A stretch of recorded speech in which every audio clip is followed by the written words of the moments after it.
महुआ के मामले पर अब आगे क्या? एथिक्स कमेटी ने कर दी निष्कासन की सिफारिश।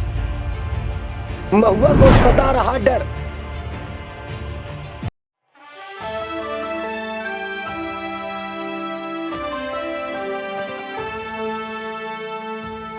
नमस्कार, आप देख रहे हैं नेक्स्ट 9 न्यूज़ पॉलिटिकल बाइट। मैं हूं आपके साथ आकाश त्रिवेदी।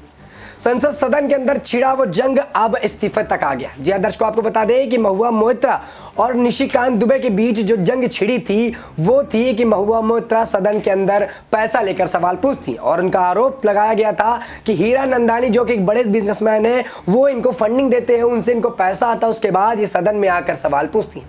इसको लेकर मामला अब इस कदर भड़क चुका है कि अब उनकी सदस्यता रद्द होने की बात की जा रही है और कहा जा रहा है कि आने वाले समय में महुआ मोइत्रा सभा में नहीं आ पाएंगी और उनकी सदस्यता को रद्द कर दिया जाएगा। और ऐसे सवाल तमाम लगातार उठ रहे हैं। वहीं अगर हम बात करें महुआ मोइत्रा की, तो वो इस बात का हवाला देती हैं कि भारतीय जनता पार्टी और अन्य नेता जो हैं वो लगातार मुझ पर दबाव बना रहे हैं एथिक्स कमेटी आने का, और एथिक्स कमेटी में जानबूझकर मुझे फंसाने का प्रयास किया जा रहा है।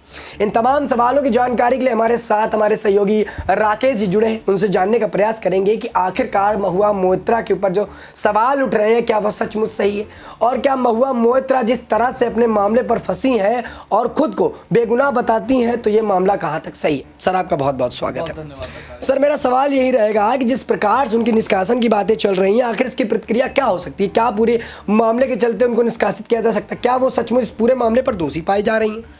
देखिए तुषार, बहुत बेहतर प्रश्न आपने पूछा। कल लोकसभा की एथिक्स कमेटी जो 15 सदस्यीय समिति होती है लोकसभा की, उन्होंने लोकसभा स्पीकर को अपना ड्राफ्ट पेश किया। 479 जो मैं सही तरीके से कल मैंने जो एथिक्स कमेटी के ड्राफ्ट को देखा तो 479 पेज का ये जो पूरा ड्राफ्ट है ये लोकसभा स्पीकर को भेजा गया है, जिसके बाद ये 6-4 के मत से इस पूरे ड्राफ्ट को बहुमत से पास किया गया है। देखिए, कोई भी समिति होती है उसमें जो भी ड्राफ्ट बनता है उसको बहुमत से पास किया जाता है, तो 6-4 के बहुमत से पास किया गया है। और सबसे इंटरेस्टिंग बात यह है कि अमरिंदर सिंह की पत्नी, जो पूर्व मुख्यमंत्री पंजाब और बड़े नेता कांग्रेस के रह चुके हैं, खैर अब तो वो बीजेपी में चले गए हैं, तो वो उनकी पत्नी ने महुआ मोइत्रा के खिलाफ वोट किया है।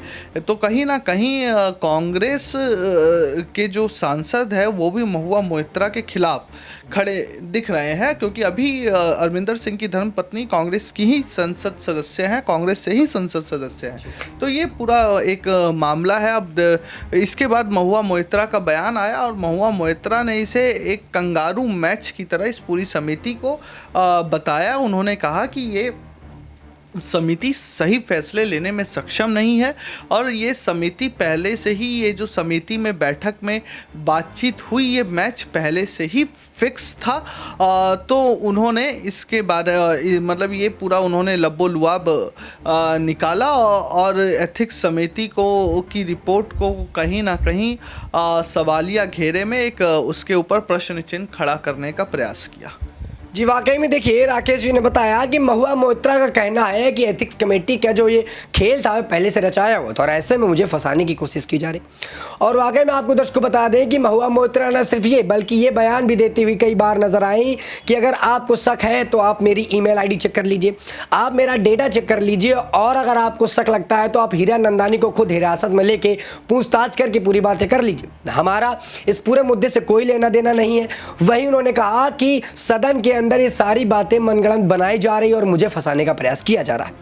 ऐसे में सर सवाल ये उठता है कि अगर महुआ मोइत्रा का अगर निष्कासन हो जाता है, जिस प्रकार से बातें चल रही हैं कि अब उनकी संसद की सदस्यता को बहाल कर दिया जाएगा, तो इसका जो प्रभाव है या इसका जो असर है वो विपक्ष पर क्या पड़ेगा? विपक्ष पार्टी क्या इस पर अपना मौज उठा पाएगी? देखिए आकाश, जो आपका प्रश्न है कि विपक्ष को इससे क्या फ़ायदा या क्या नुकसान मिलेगा, ये नुकसान हो सकता है कि आने वाला जो अगला साल है लोकसभा चुनाव 2024 का साल है, कहीं ना कहीं मोदी गवर्नमेंट और पूरी की पूरी बीजेपी इस बात को इस्टेब्लिश करने की कोशिश करेगी चुनावी सभाओं में कि जो इंडिया गठबंधन है, जो अपने आप को कर्तव्यपरायण गठबंधन कहता है, कर्तव्यनिष्ठ गठबंधन कहता है, ईमानदार गठबंधन कहता है, उस गठबंधन के एक घटक दल की एक सांसद इस भ्रष्टाचार में इस रूप से लिप्त हैं कि वह पैसे लेकर देश के सबसे बड़े लोकतांत्रिक मंदिर, जिसे हम संसद कहते हैं, उसकी गरिमा को, उसकी प्रतिष्ठा को, उसकी विश्वसनीयता को तार तार कर दे रही हैं। तो ये बीजेपी पूरी तरीके से इस बात को इस्टेब्लिश करने की कोशिश करेगी। दूसरी बात, महुआ मोइत्रा कहीं ना कहीं अकेली पड़ती दिखाई दे रही हैं। टीएमसी में अगर इक्का दुक्का नेताओं को छोड़ दें, मुझे याद आता है डेरेक ओब्रायन जो राज्यसभा में टीएमसी के नेता हैं, उनका बयान आया कि पार्टी इस पूरे मसले पर देख रही है, महुआ मोइत्रा के पक्ष में है। लेकिन जिस मुखरता से टीएमसी के लोग अभिषेक बनर्जी के साथ खड़े दिखते हैं, जिस मुखरता से टीएमसी के लोग दूसरे नेताओं के साथ खड़े दिखते हैं, या टीएमसी जो ममता बनर्जी का जो दल है, इसके नेता इसीलिए जाने जाते हैं कि वह हर बात पर अपनी राय मुखरता और बहुत शोर शराबे के साथ रखते हैं। लेकिन महुआ मोइत्रा के केस में देखने वाली बात यह है कि उनके साथ दल का कोई भी नेता खड़ा होता नहीं दिख रहा। तो ये कहीं ना कहीं इंडिया गठबंधन को बैक फुट पर लाने वाली ही बात है। अब होगा क्या? अब जो ड्राफ्ट कमेटी ने रिपोर्ट दी है, उसको लोकसभा स्पीकर के पास वो रिपोर्ट गई है। लोकसभा स्पीकर जो नियम है, संसद के अगले सदन में इस रिपोर्ट को सदन के सामने पेश करेंगे जी। उसके बाद रिपोर्ट के अलग अलग पहलुओं पर चर्चा होगी। अलग अलग पहलुओं पर चर्चा होने के बाद इस रिपोर्ट के पक्ष में और खिलाफ में सदन के भीतर मतदान होगा, और जब सदन के भीतर जिसको बहुमत मिलेगा, महुआ मोइत्रा के खिलाफ बहुमत मिले या ड्राफ्ट के पक्ष में बहुमत मिले, उसके बाद तय किया जाएगा कि महुआ मोइत्रा का निष्कासन होगा या नहीं होगा। अगर ड्राफ्ट के पक्ष में मिले तो ड्राफ्ट ने निष्कासन की अनुशंसा की है कि महुआ मोइत्रा को निष्कासित कर दिया जाए, तो महुआ मोइत्रा निष्कासित हो जाएंगी। अगर ड्राफ्ट के विपक्ष में मतदान ज़्यादा होता है, खिलाफ ज़्यादा मतदान होता है, तो महुआ मोइत्रा की सांसदी बदस्तूर 2024 तक बनी रहेगी। तीसरा विषय, महुआ मोइत्रा के अगर खिलाफ फैसला आता है तो महुआ मोइत्रा के पास एक और विकल्प है कि वह कोर्ट जा सकती हैं। लेकिन मुझे नहीं लगता कि महुआ मोइत्रा कोर्ट जाएंगी, क्योंकि 4 दिसंबर से शीतकालीन सत्र शुरू है, 22 दिसंबर तक शीतकालीन सत्र चलेगा। उसके बाद एक अंतरिम बजट सत्र होगा जिसमें आगामी 2024-25 के लिए बजट रखा जाएगा। अग्रिम सरकार का अग्रिम जिसे हम बजट बोलते हैं, उसके बाद चुनाव हो जाएंगे। तो बहुत ज़्यादा समय बचा भी नहीं है। अगर महुआ मोइत्रा का निष्कासन होता है तो वह कोर्ट जाएंगी। लेकिन कहीं ना कहीं ये बात तय लग रही है कि इस शीतकालीन सत्र में महुआ मोइत्रा के खिलाफ और निष्कासन की अनुशंसा करते हुए जो ड्राफ्ट एथिक्स कमेटी ने स्पीकर महोदय को सौंपा है, स्पीकर महोदय उसे जरूर माननीय संसद के पटल पर रखेंगे। पटल पर उसके अलग अलग बिंदुओं पर चर्चा होगी, मतदान भी होगा, और उसके बाद महुआ मोइत्रा का भविष्य तय होगा कि 24 तक वह लोकसभा 17वीं लोकसभा की सदस्य बनी रहेंगी या उससे पहले ही उनकी सदस्यता चली जाएगी। जी वाकई में देखिए, राकेश जी ने तमाम बातें बताई और इस बात का भी जिक्र किया कि अब एथिक्स कमेटी तय करेगी, वोटिंग होगी, मतदान के तहत सारी बातें रखी जाएंगी। उसके बाद ये निर्णय लिया जाएगा क्या महुआ मोइत्रा की सदस्यता को रद्द करना है या फिर नहीं। और अगर उनकी सदस्यता रद्द होती है तो कहीं ना कहीं इसका नुकसान उनके पार्टी के नेताओं को होगा।